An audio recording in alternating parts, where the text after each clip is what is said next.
In today's video, I'm gonna show you how to get a close to winning position with a Jobava London in most of your white games. Now, before we dive deep into the action, I want you to have a clear understanding that in order to get a high win rate with the white pieces, you need an opening that is both equally tricky and very solid in the same time, okay?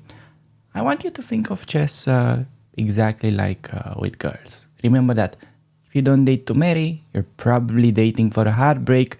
Equally, you want to be very careful with the openings that you decide to invest most of your time with. So my goal for you is that by the end of the video, after the first 20 moves, you should have a very promising position. Then it's up to you to do the job, okay? It's like in soccer. The coach can teach you how to get into the last 30 meters. Then you can just blame the strikers. I'm pretty much here to bring you free dates. Then I'll just have to assume you know how to do the rest. Alright everybody, back with another game. Gonna open it up with d4 and okay. Opponent goes knight to f6. This can either mean Nimzo, like black normally wants to go for the Nimzo, knight c3, bishop to b4, solid stuff, or they want to go kingside fianchetto, which is the king's Indian. I'm gonna go for knight c3, which is our beloved Jobava London, and the main reason why this is sort of restraining black's options so much is the fact that knight c3 is immediately creating a threat of e4, grabbing the center, pretty much forcing black that in most of the games they are gonna go for pawn to d5, bishop to f4. You learn that position, you just save yourself a lot of time from having to learn 5-6 different structures just to get the game going. This is why I love this opening so much. In case of e6, notice that white still has opportunity to play e4, but that would allow black to go d5 and get back into the French defense, which is not really our goal. So on e6 there, go bishop f4, follow it up with e3, and most of the times you're gonna be into the standard lines. However, on g6, you gotta really push in the center.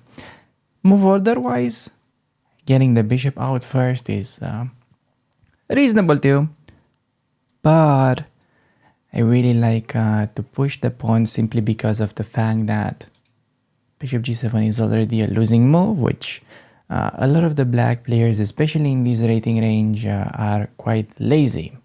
Also, as a side note, most people that play g6 here, they are usually King's Indian players. Okay, like they normally expect you to play c4, g6, knight c3, bishop g7, e4, d6, and so on. While the positions are definitely much different when you're saving yourself this tempo on not playing c4, which tempo can pretty much be used to just get a mating attack against our opponent. So I'm gonna play bishop to f4, and let's see what my opponent is gonna play. He goes bishop to g7, which is the standard King's Indian move, and I'm gonna go in for the dirty trap, okay? If you're not using this move, you're definitely missing out, because statistically speaking, like 8 out of 10 games, this is gonna lead to a free win, because they normally take and then they normally trade queens. Like, that is very common. Okay. I already feel a little bit bad for my opponent, but I'm just, you know, like more than happy to pass this weapon to you. Okay, I feel like I'm handing a gun over to a bonobo. Okay, hopefully now that you have this weapon, you're not gonna be using it in any evil ways, right? So, okay, key moment of the game. Our bishop is attacked. Now, if you've been watching the channel for a little bit, you wanna look for counter attacks. Fuck it, I totally messed up that sentence. You wanna go counter attack first. Okay, 95. 95 critical move, pretty much, you know, highlighting the weakest spot in our opponent's armor, if you want to call it that way. Because, well, normally, knight to e6 would be the only way to defend. But here you get to see why playing knight d5 is so critical instead of going knight to b5. Because on knight to b5, knight a6, black is just doing very well. Okay, you have no way to follow up the attack. However, in this very position, because the knight is not blocking the bishop, the knight is placed on d5, we can just eliminate the defender. There's going to be knight takes on c7, and then, well, that is going to be pretty bad news for my opponent. So I'm telling you guys, I have coached lots of players. From my experience doing the speedruns, according to the Leech statistics, this just works like a charm. I mean, it is pretty ridiculous that you can just get a checkmate in 11 moves, but that's just how these people play. Because it's a very nasty trap, okay? Everything is sort of kind of like a very well-planned scam, if you want. Or not a scam, but it's pretty much like you open your wallet and your opponent just comes and puts the money in it, okay? That's pretty much what's been happening when you are playing these lines with e5. As a side thing, you may be wondering, okay, but can you just refute the Pirc like this in 5 moves? I don't think that's quite a thing. Well, in fact, black has a good move here, and probably a lot of you are wondering. Maybe some of you are even a little bit confused, because if you're looking at this, right, with the chess.com coach, yeah, e5 appears to be a mistake. Okay, what is up with that? Why are you recommending e5? Are you just completely nuts? Are you just teaching us to play a bad line? Well, first of all, this is given as a mistake by the computer because it's just sort of sacrificing a pawn in case black goes for the best play. In my opinion, after having played this a lot on my main account too, I have like a 65% win rate against people that are roughly 2600 in blitz. This works very well. And even when they are going knight h5, which is the best line, you pretty much want to remember bishop to d2. Which seems very abstract at first. Like, why would you play bishop d2? Why not bishop e3? Well, after d e5, black is pretty much able to force an endgame where, if you take, there's the endgame, there's bishop e5. You're down a pawn in the endgame. That is not very good, okay? Not much compensation you can play for without having the queens on the board. So bishop d2, the goal of this is to sacrifice the pawn while not allowing this queen trade so that you can follow it up with queen to e2. Bishop has to move, say whatever, or the knight there. Both moves are fine. And then we get this kind of very interesting position. You can push pawns like this. There's a bit of an annoying pressure on the d file. And I just think that these positions are genuinely very interesting. So, yeah. Definitely have fun with this. It genuinely works all the way below like 2000 in rapid. I've seen people getting this ridiculous checkmate around 1800. So yeah, it is just a very underrated line in my opinion. So with that being said, we can just move on to the following game. Do you remember back in school when you had to take an important test and you had to rely on extreme measures like having to use a little bit of these? Now, I'm not saying you should cheat during your games, but the following one is just so important, so common for every rating range that is genuinely the kind of game that you'd want to have it in here. Use it at the appropriate time. Alright everybody, so I have forgotten to press the record button, so here we are, starting on move 3. I opened up with d4, my opponent played d5, got the Jubava, he played a6. I wanted to say that he is an interesting looking dude, seems to be from Silicon Valley. And he has a very professional picture. Anyways, let's see if his preparation against the Jobava London is as professional as the picture. But for now, very important that you remember this rule. Generally, you want to start by playing e3 before knight f3. Very important, okay? Like most of you understand the main ideas of the Jobava London, but it's usually the move orders that keep you away from your success. Because let's say most people could get this twisted by, let's say, automatically playing knight f3. Allowing bishop f5, where you no longer get the lines that we normally want. Because when they play bishop f5, I really like to use this pawn to f3 move. You know, it's like you see the bishop on f5 appears, then you just want to start throwing pawns at your opponents, okay? You know, normally kids, when they learn chess, they try to eat the pieces. Well, we're doing something similar here, throwing pawns at him. Now he's gonna have to eat a lot of pawns. Just look at these pawns, targeting the bishop, winning a lot of space, threatening to win the piece. So, okay. Opponent goes for h6, which is the, let's say, less aggressive move. They could also play h5, threatening hg, where it's very important that you don't autopilot and you go g5. Knight d7 and then bishop d3. It is pretty much going to be very similar to what we're going to get anyways here, because I recommend you play bishop d3. Okay, I like to keep the pawn on h4 in order to have future prospects to push. And we are creating a huge threat of going bishop takes on g6. If fg, that's pretty much just a decisive weakening. Imagine we can play queen d3 and target that pawn right away. And he doesn't really have a way to defend other than king to f7. That's pretty ugly. So yeah, for this reason, he just has to take, and we are going to be taking it with a queen.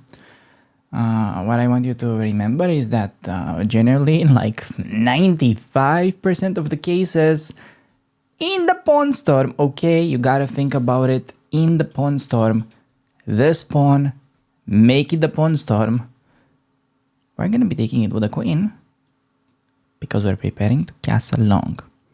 So if you're not planning to castle long, then it could make sense to take with a pawn. But you know, because it just makes it so handy here, we have to take with the queen.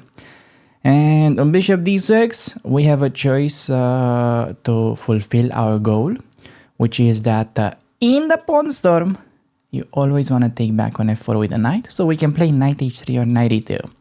You pause the video, tell me which one is best, because apparently they both seem to do the same. So a lot of people kind of play knight h3 out of reflex, but knight h3 I would only play if it's like, let's say, potentially blocking the bishop on f1.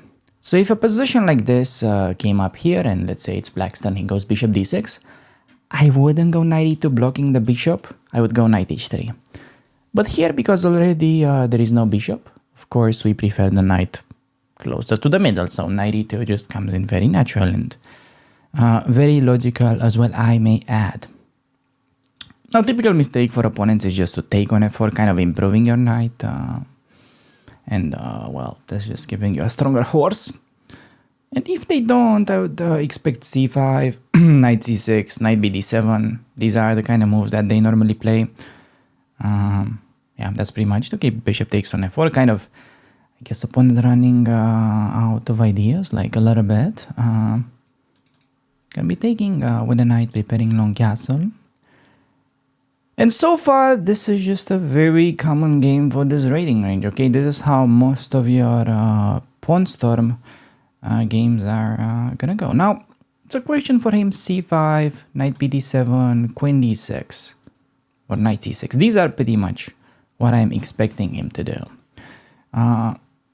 I think pretty much no matter what he does, we are gonna be castling long. And then, okay, what do you think should be the main way to sort of capitalize on the extra space that we have managed to grab on the king side? And how would you continue White's initiative? I'm very curious, okay? I'm like genuinely curious. All right, come on, like you've been watching my videos for a while right now. What is the best plan? Wait, what do you mean you just watch me for sleep and then you don't watch out for the moves at all? That is a little bit suspicious. Anyways, point is you just want to play for g5. That is why we kept the pawn on h4. We have not, let's say, taken advantage of the free tempo that we had earlier. Remember, don't just play h5 because, you know, you just like autopilot. No, you want to think about it, okay? Let's try to be a cerebral man or girl and sort of think about our actions before we do them because they may have repercussions. That's a premium word. All right, queen e7. Not really doing much. I'm just going to be castling. He's preparing c5, I guess. No, queen to e7, but here's the thing. Because he has played bishop f4, knight f4, we have just gotten the dream version. And my opponent is literally about to get hit by a truck just because of how bad the position he has is already. Okay? No knight h5, which is sometimes a good way to sort of freeze the king side. But because he has activated my knight, he doesn't even get that. And he has to play the somewhat, you know, shameful retreat, knight to g8. But first he does throw in taking, which, hey, we cannot really blame him for. I'm gonna take, and on rook takes on h1. We can recapture. Alright, let's think about this for a second. So we can recapture, or we can think perhaps about the potentially clever taking on f6, attacking his queen, and then pick up his rook. Huh. That's kind of interesting, isn't it? Well, unfortunately, that doesn't work, you bozo, because gf6 allows rook takes on d1, intermezzo. Watch out for that. You have to take, and then he takes. We don't get to touch the queen. That is no good. So we're forced to just recap, and he's going to be playing knight g8, only move for the knight, otherwise the knight is trapped. Okay, very standard position so far. You can literally get this in like half of the games that you are playing in the Pawn Storm. Now, rook h8, queen h7. These are the moves to watch out for. Yeah, I feel like I kind of want to go, you know, I'm going to go scuba diving with the rook all the way in, and then I'm going to go queen h7.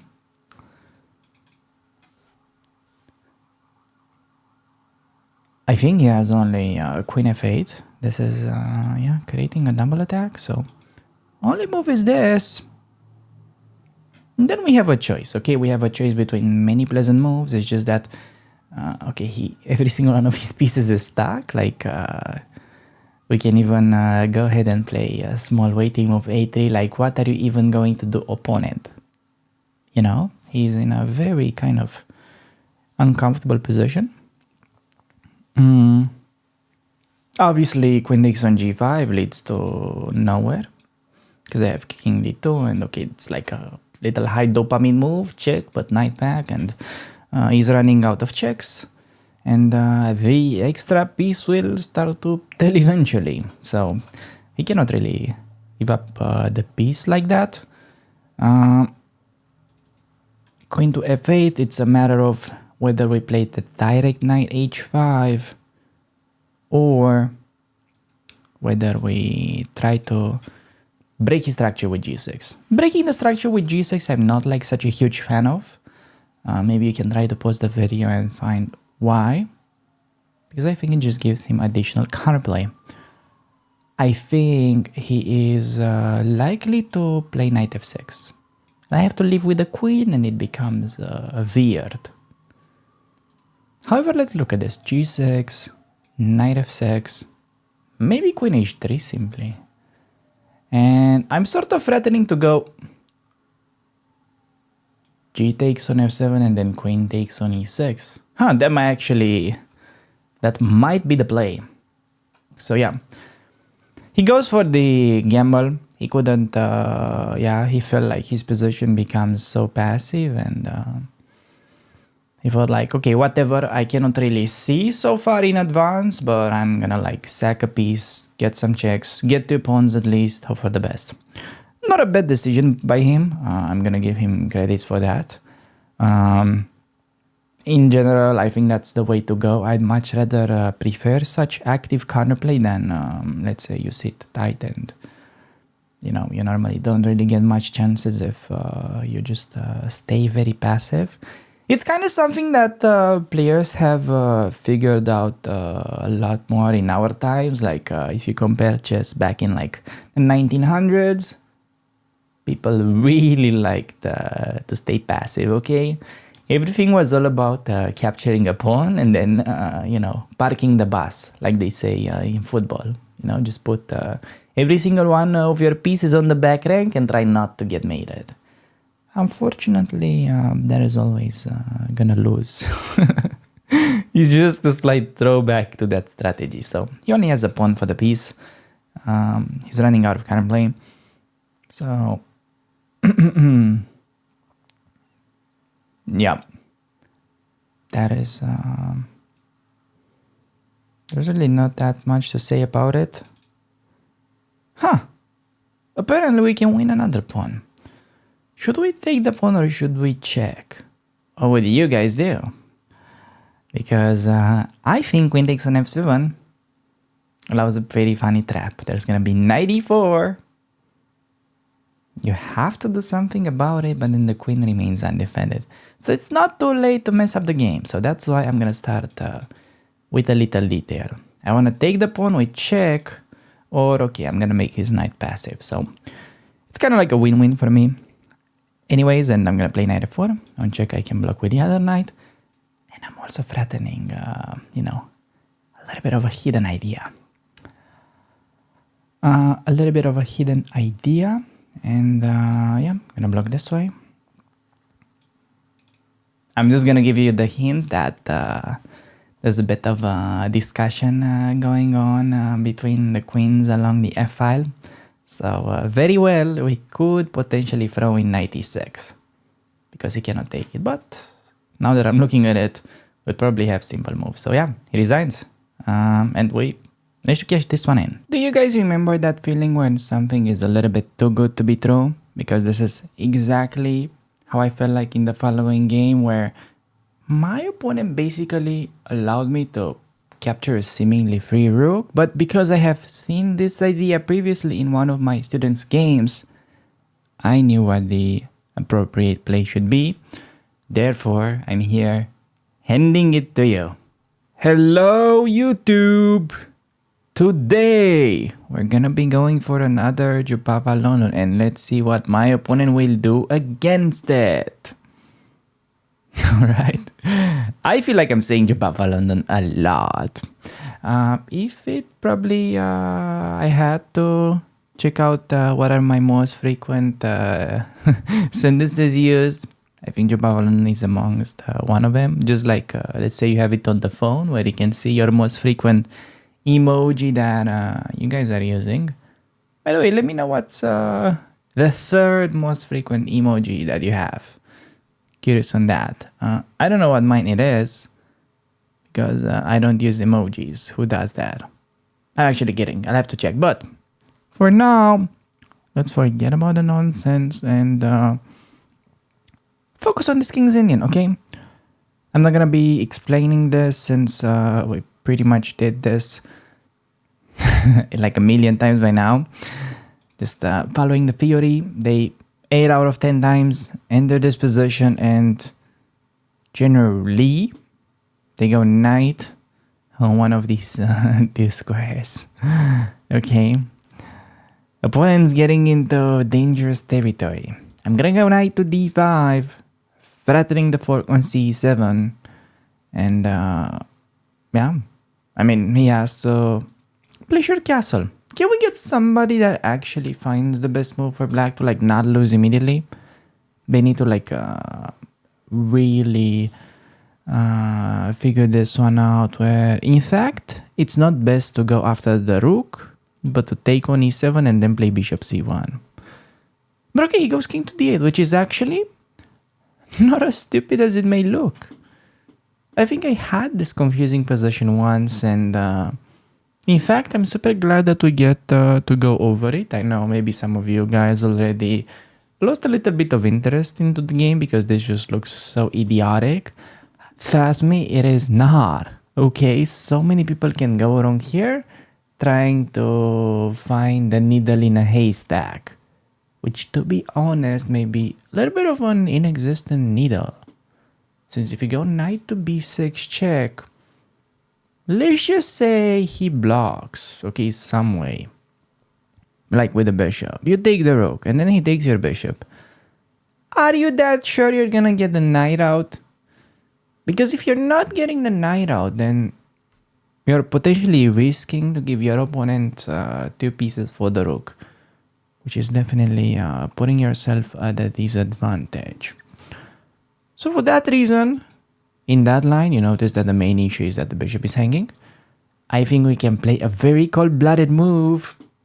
Bishop to c1. I mean, how often do you play bishop f4 and then bishop back, and that is a good move? I'll answer that one. Not very. Okay? Here it's very good because we have managed to activate the rook and the bishop. It's still very useful. We are keeping, let's say, ideas to push the pawns, and on the next move, we are very much threatening to move the knight. Okay? So he has to do something about it. He decides to totally not do something about it. That's fair. Okay? This kind of reminds me of, how the traffic rules go around here in Romania. Like, you see traffic signs, anything like that.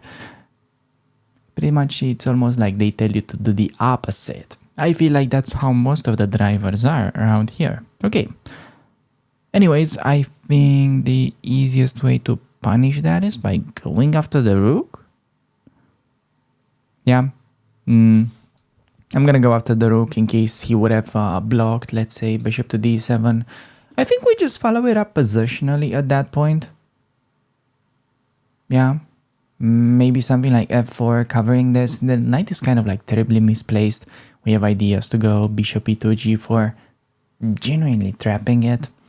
But yeah, on bishop e5, just gonna go after the rook. And now I think it's time to cash in big. Because what you essentially need to understand is that, let's say at this point, we're still not sure whether the knight can be rescued, but we don't really care whether the knight can be rescued. Simply because, worst case scenario, if he wins the knight, we're gonna be still up an exchange. Okay, an exchange means we're gonna have a rook for a knight, which is huge, especially in the endgames. Okay, no queens on the board. This makes it an endgame. When I'm threatening, a little bit of something, he wants to, just go after it. It's not. He's not like hiding his intention by any means. And okay, we can like completely ignore. Go knight f3. That's doable. However, we can also, let's say, just make his life a little bit more difficult when it comes to winning that knight by playing bishop e2. Idea to go bishop f3 and defend the knight. Or just, let's say, being very annoying here. Yeah, bishop to f3, offering a trade while defending the knight through the enemy bishop. This is the so-called X-ray concept. That's pretty dope. So if bishop f3, knight f3, we develop with tempo. Still, the knight may get trapped, but we just get so much development in the meantime, it doesn't really matter at this point. At the very least, we can sort of sacrifice the knight for a pawn. If we want to, yeah, look at him. He's very, very thirsty for that. I get it. Now I can engage in some weird complications, like trying to sort of blackmail him on the other side, like knight g5, knight f7, telling him that I pretty much have some compromising screenshots from his ex-girlfriend. Simply because if he goes rook f8, knight h7, because if rook there, that drops the pawn. But I'm gonna try to prioritize simple play, okay? Notice that the rooks go to the open files. We don't have any pawns making our rooks more active, and if king b7, I'm just gonna try to steal a pawn before I die. You know, I'm just gonna like take it with me in the coffin. I'm just gonna like hold the pawn there, just like, you know, it's something very meaningful. And okay, then we're gonna be genuinely up a rook for a knight. The goal after that is to simply try to exchange as many pieces as we can. And as long as we don't blunder anything, it should be a pretty smooth sailing. So, okay, opponent taking time, which I don't really understand. Just because maybe I am taking time, it's kind of freaking out my opponents a little bit too. Like, I know when I play this kind of people, like sometimes I get messages in the chat telling me, come on, go faster, play. Imagine queuing up in a rapid game and just being annoyed by the fact that your opponent is thinking.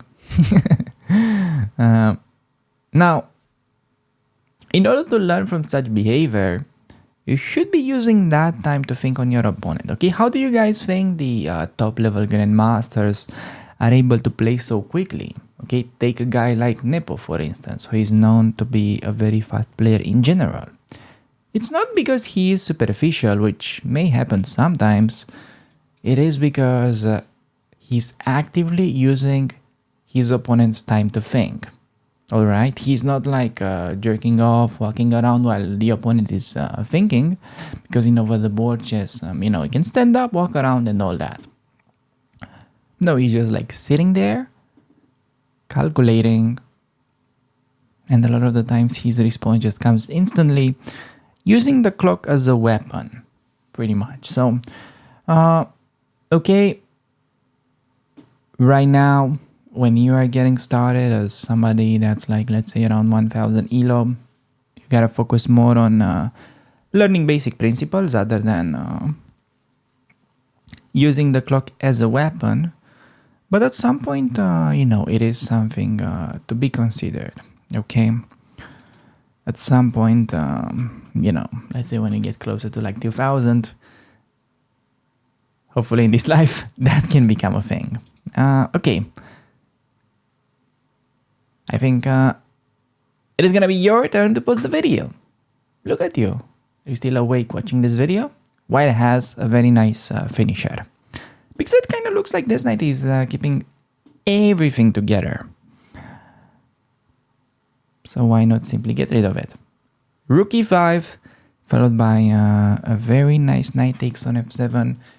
These are pretty much the tactics that you guys should be able to calculate.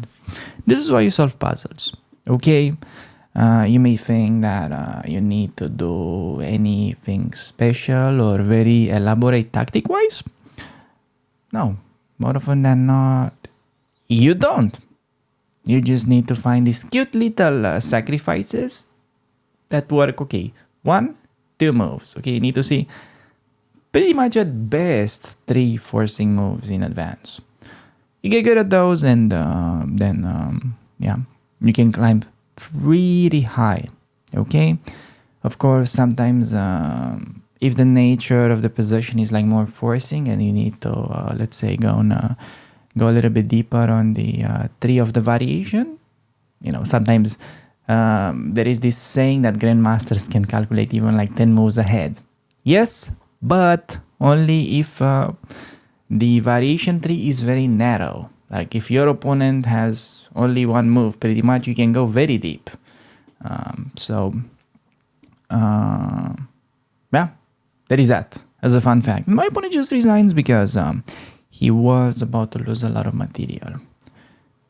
And we got an 88. Now the only thing that I'm curious of is how should we answer king to the 8? Because this was like a little bit of a tricky moment. And I played bishop c1, which is, I think, close to best move. Just because I remember one of my students had this position at some point, and he was kind of flustered by this whole idea. And I remember knight to b6, leading to a very strange position where I told you it's crucial to know this because you can easily get worse just because your knight is gonna be trapped down that a8 cave. So bishop c1, just pretty much resist the temptation of the rook. Then you get the rook for free. If bishop d7, then yeah, I think f4. Knight f3 works too, but f4 specifically, it's kind of nice to me. Knight is on the edge, bishop e2, g4 ideas. White is definitely way better. And the opponent just has a passive position. So it's not really about winning material, just about kind of dominating on both sides of the board. So yeah, I think that's pretty much it about this game. And we can just move on to the following one. In the following game, my opponent has played the h5 move against the pawn storm, which is genuinely the trickiest one that people can face it, especially for first timers. They usually go wrong very early against this one. Critical to understand it. What is up, good people? Gonna be playing another white game, and okay, we got a cow tiger. Is that a tiger cowboy that we're playing? Hell yeah, and they're pretty good at chess. Watch out. Okay, I'm gonna be going for the Jobava London, and oh man, just like so many people play this bishop to f5. And you know what this is pretty much going to start, don't you? Because we are gonna be playing the pawn storm, breaking all the rules of chess. They say to never play f3. Well, you gotta watch out, because we are about to unleash these pawns. And okay, is my opponent gonna go for the aggressive stuff? Okay, here it is. That's pretty nice, because I think most people tend to kind of overlook this at first, especially when they are getting started, since it's just kind of like so handy to deal with the h6 one. You just go e3, bishop d3. But on h5, you gotta do something else first, okay? You gotta push the pawn, because this is a threat. So g5, targeting the knight. 90% of the cases, it's gonna go to d7. If it goes to like a weird square, we can pretty much play the same as against knight d7. And I'm gonna go e3. And the most frequent move for black in the database, it's to actually make a mistake, which is pawn to c5. Now, this didn't get played in the game, and we're not gonna do a deep dive, but just you remember c5 is gonna be punished by knight b5, threatening a fork, forcing our opponent to play knight a6, and then you go c3, a4, stabilize that knight on b5, which is gonna be pretty much restricting our opponent's position forever. Okay, so instead he plays this very weird looking f6, not really making a threat, but more so allowing bishop to d3 at the gain of a tempo. So it comes even quicker than usual. That's what she said. Okay, gonna be taking with the queen, and are we completely winning already? I kind of doubt, but this check, you know, it's just like the kind of move that, you know, the hand makes a move. You don't really, you know, you may want to think about it, but you can't. It's just that tempting. Forcing the enemy king to e7, and then potentially there is this move. However, I don't quite see how to deal with knight f6 yet. Maybe there's actually not a win. And I don't know if you guys can hear this, but I'm hearing the police sirens going on. It's like kind of a late time for Romania, like 5 a.m. But they're still like hunting somebody on the streets. Maybe they're just coming after our Jobava London here. Okay, anyways. A bit of a random detail. Okay. So how do we make the most out of this? How can we squeeze the most juice out of this fruit? Well, in case you don't know the answer, it's always doing pee-pee on the pee-pee. So I think it's time to add that pressure on the pin piece. However, there's like one thing that annoys me a little bit. I just feel like Queen E8 is coming. You know, inviting the queen to go back home. Pretty much escorting us out by force. Because on E4, you know, Queen E8, you'll have to trade, takes to the king, unpins, you're better, but you're not winning immediately, it gets confusing, somebody distracts you, like your wife starts randomly shouting at you, and then kind of lose track of the position. So instead, I think we can just bring this knight over, because on Queen E8, knight F4 is going to be very annoying. Saying, okay, you cannot take my queen because it's going to be a fork. And anyways, this is going to be a very useful move. Just kind of like putting a lot of pressure on my opponent's position. Queen to d6. Queen to d6. Okay. Just kind of quickly having a short glance over whether we have any quick finish. Not that one that I can see, so I'm just going to stick with normal play. I'm going to complete development. Castling long, always in the pawn storm.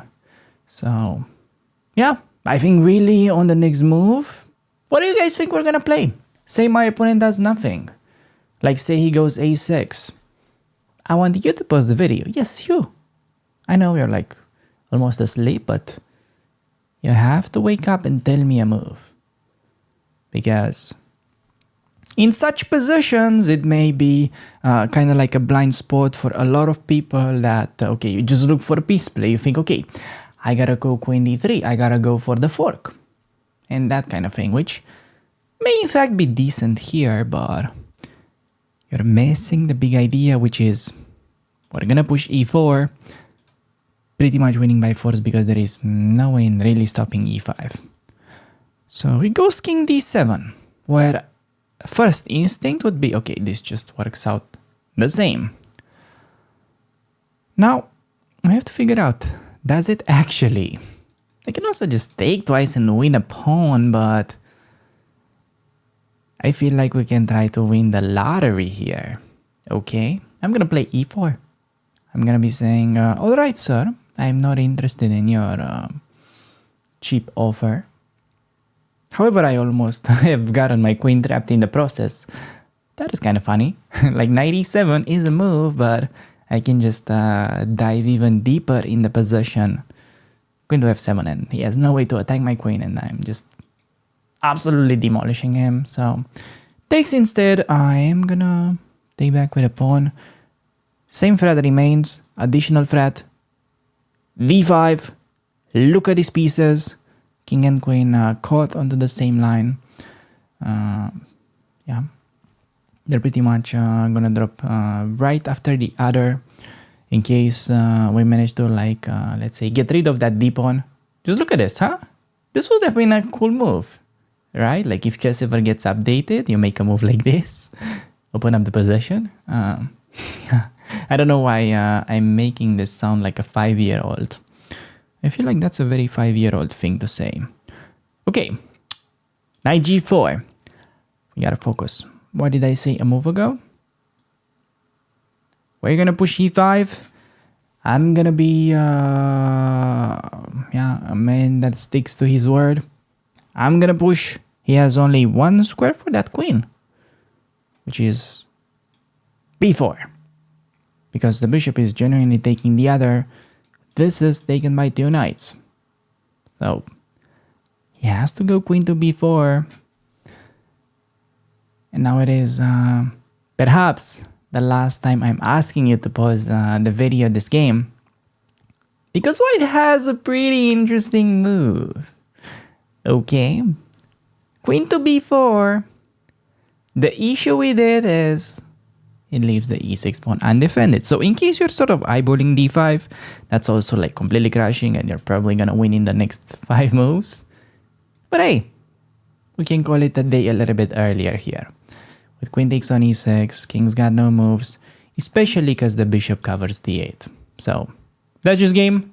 That's very easy, highlighting how to punish f6. It is played occasionally, alright, like it can be a very common mistake, especially below or like around 1000 ELO online. I don't expect like a lot of players to make this because it's just trying to kind of take the bull by the horns, but it's not really actually making a frat. It's just like trying to... you're holding a red flag in front of a bull. Okay, and the charging bull goes bishop d3. It even gets more speed here after the queen is about to, do a little bit of infiltration. So, yeah, I think this was pretty well played. Gonna run a quick game review. So, yeah, I'm scoring like a 95 just because we didn't have to make any difficult moves. So, I think you guys could easily get games like this. So, with that being said, we can just move on to the following game. We're gonna be going against the Dutch. Alright? I have to warn you, the Dutch is a very strange looking opening. However, I think I came up with a pretty good mechanism of guiding yourself in these tricky positions, You can think of it like when you're navigating throughout, let's say, foreign city, and you just turn on your GPS. I think we can do something a little bit similar here and turn your chess GPS in this kind of messy positions. Alright, boys and girls, back with another game, and my opponent has just played the Dutch. He is trying to be super aggressive, and in the meantime, I'm gonna treat this in kind of like a similar fashion. I'm gonna be playing very aggressive myself by going bishop to g5. The main point of this weird move is that, we're pretty much saying that on knight f6, we're gonna be doubling up these pawns. So he's going for h6, which is definitely something that they can play. And of course, everybody, I guess, is kind of wondering, how are you supposed to deal with this variation? I wonder if he's going to go all in. But he's not. He's just going d5. There's a very funny line that in case he goes all in with f4, you can actually just play pawn to e3, saving the bishop kind of by miracle because taking it allows queen to h5, checkmate. Okay, notice that there's a little bit of an open diagonal towards the enemy king. But he plays d5, pretty much giving himself an escaping square, so to speak. I'm just gonna go e3. And pretty much the main argument that we'll try to be playing for is that these pawns are gonna become more of a weakness rather than a strength, because we can, let's say, use g5 precisely as a target for h4. Not to mention, we could potentially follow it up within the very next moves with stuff like c4, knight to c3, pressure on d5. So, yeah. Obviously, we no longer play the typical Jobava London, let's say, because, yeah, that is just the thing against some weird openings like the Dutch, or when they play, let's say, the Benoni or England Gambit, you'll have to deviate a little bit, okay? There is no perfect solution. You just do one thing and then you're gonna, let's say, kill all of black's setups. However, the good news is that stuff like the Dutch and other things happen in about like 5 to 10% of your games. So, yeah, really not that often. Okay, knight to c6. Still, you should have a decent idea how to deal with them. Knight to c6. We can give a check. Now, this check is by no means winning us the game, but I'm gonna play it because I think it's highlighting a typical kind of mistake that sort of happens, especially in low-rated games in Very similar situations to this one, okay? How about we do a test and I will try to read your mind. I bet that the main move you're considering in this position is to go even deeper and play something like Queen f7, Queen g6, okay? Or perhaps, let's say, if not this, you're also wondering, all right, maybe I'm gonna be able to pin this knight and try to bring other pieces. However, the problem is your queen kind of remains out of the game. So you need to understand that this check is being very effective just because now in the long run, my opponent's king is pretty much gonna be on the run. He has pretty much been, let's say, forced to go out of the country, and now he is unable to find a safe shelter. So I'm just gonna go all the way back. Okay, Alex Banzia, but how does this make any sense? Well, first of all, you random viewer, that I very much appreciate. The point is, now we're just gonna play like a normal game, but my opponent cannot play the game because he has moved that king. So I'm just gonna develop, and we can still use typical ideas that have been mentioned, like h4. However, when bishop to b4 gets played, we have a little bit of an interesting situation, since he may really want to go in for some activity. Now, do I really care about that activity? Because at the very least, we can defend with a move such as rook to c1.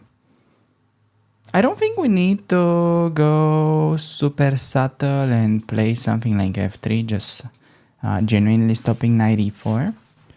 I don't think it's like really necessary. I think we can continue with development. Like knight f3, knight e4, whoops, and then rook c1. Pretty much just chilling. So, okay, I mean, opponent's making a few, let's say, good developing moves, but soon he will realize that there is a little bit of a problem with this one. Okay. I think a pretty interesting idea that we can use on the next move was something like takes and then bishop to b5. Because even though this may look like a very messy and weird situation, I think in order to clear out all this smog and nonsense is by trying to pretty much figure out what is the most important square on the board. Okay? And if you turn on your radar, e5 comes to mind simply because it cannot be protected by any other pawns. So usually just getting a knight onto that square can pretty much just win you games because you are taking advantage of the outpost. Okay, you may be wondering, all right, Alex Banzia, but what if, black already has knight to e4? How is that not so strong? Well, the difference is that, let's say, when we move this knight, we can play f3 and then kick away this knight. So the knight is not going to be on e4 permanently. So I'm thinking about this and bishop to b5. The only thing that I'm wondering is, can black by any chance throw in f4? I don't really think so, and I'll explain. So first, takes, forcing him to do that, and then, I could play knight e5 right away, but then he gets to exchange it, and sure, I'm gonna get a bishop onto e5. Still, it is a pretty cozy square for the bishop, but on the other hand, knights are usually the best pieces that you can put on the outposts. Yeah, I'm actually not super sure why. I just guess that in this position, a knight would be way more annoying for his king. Because imagine we play knight e5 takes, if the rook goes away, the bishop is like very active, but doesn't really have many targets since most of my opponent's pieces are on light squares. So I really want bishop to b5, and I'm not afraid of f4 because yes, ef allows knight takes on c3. Discovery. We're losing the queen. Hello there. Don't get caught in the action because you may still lose this position easily. But on f4, I think it was critical to throw in this nice intermezzo knight e5 check. King has to move, whatever. Actually, not many moves. And then he can go ef, simply taking, and then knight c3, no longer that effective. We can just recap because the knight is pretty much blocking queen's path towards our king. Hopefully that makes sense. I'll try to add the board on the screen so you guys can see. Okay, rook to d8. I'm gonna follow up with my idea. I told you just by getting a knight onto a square such as e5 can genuinely win you the game. Appears to be this way. So, is this lucky? Am I getting lucky in all these games? I think you could say so. You could also say that I'm paying my opponents very large sums of money so that I can get reach via YouTube. That would be an interesting conspiracy theory. But before we dive into that, it's time for you to pause the video and find the best move. Because it's very easy to kind of get distracted, okay? It's like you can pretty much choose between a lot of tempting moves, but one of them is truly the best. Just forcing resignation. Because, okay, at first you're used to go checks, captures, boom. Okay, we see this, that's a fork. Probably win a rook, should be okay. Taking with the bishop, then again, you get a fork. That's good. So just by kind of tunnel visioning that side of the board, it is very easy to overlook kind of why g5 was a weakening in the first place. Let me tell you a grandmaster secret. Pawns do not move backwards. Queen to h5. Alright? Opponent wishes he could have played pawn to g6 and blocked this check, but it turns out that he's only moved to defend against this as by playing king f8, and then you guessed it right, we can use the horse. Pick up that queen. He starts pre-moving like a bozo. He wants to play on time. How about we try to play chess on the possession? That is an interesting concept. I'm just gonna try to pick up his pawns, and I told you that sequence was forcing resignation. It turns out that I may have been wrong. My opponent's still trying to hang on. Down a queen. I mean, I'm just gonna like centralize the bishop right now, and I am just gonna enjoy my free queen. It is not every day that you know, you get to play chess being up a queen. You know, guys, sometimes you need to stop stressing about the result and enjoy having a good positions. Okay, it is definitely much worse to be on the side where, let's say, you just defend the worst endgame, you're down a pawn. How about we start enjoying this extra queen games a little bit more, other than being annoyed that he doesn't resign. So, I'm gonna check him. He's gonna go like king e8. I'm gonna go like g6, g7, push this pawn. Genuinely ready to advance. I could anytime kick his knight, but just because his knight is kind of useless, I'm not really, yeah, I didn't really prioritize that, so to speak. And yeah, I think he will. Honestly, I'm out of words. I don't know what he's gonna do. My opponent turns out to be quite unpredictable, but he's got a trick. But I'm gonna be like, oh no, my queen. I got another trick in my pocket. I'm gonna be like, okay, fine, Mr. William White, you can have my queen if you want it. Turns out he's not really into queens. He doesn't want my queen. Interesting. I cannot take his rook. Obviously, point was takes. I'm taking with the pawn, hitting the rook, and I am promoting yet again. So that would have been pretty spicy. But now I'm just gonna have to go back with the queen, target the knight, threat on g7, lots of threats in the position, and should probably be yeah, a win in the next couple of moves. So yeah, that's pretty much how bad things can, let's say, get out of control if you play bishop g5 against the Dutch and they just overextend with this h4, g5, trying to trap your bishop. Okay, actually, a lot of people like around 1000 elo would still get mated here. That's like very much happens regularly, but okay, this guy wasn't, he probably fell for it before.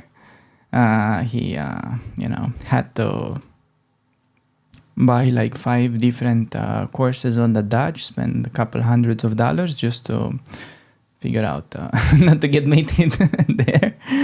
I'm just kidding, obviously. Courses are very good, just not courses on the Dutch. No, I'm kidding again. Dutch is sort of playable if you know how to do it, but it's really risky for me, especially. I'd rather recommend you play King's Indian if you're looking for something spicy against d4. Okay, good. Opponent resigns. I'm wondering what accuracy are we gonna get for this. All right. Hey, we go like a 95. Not too shabby.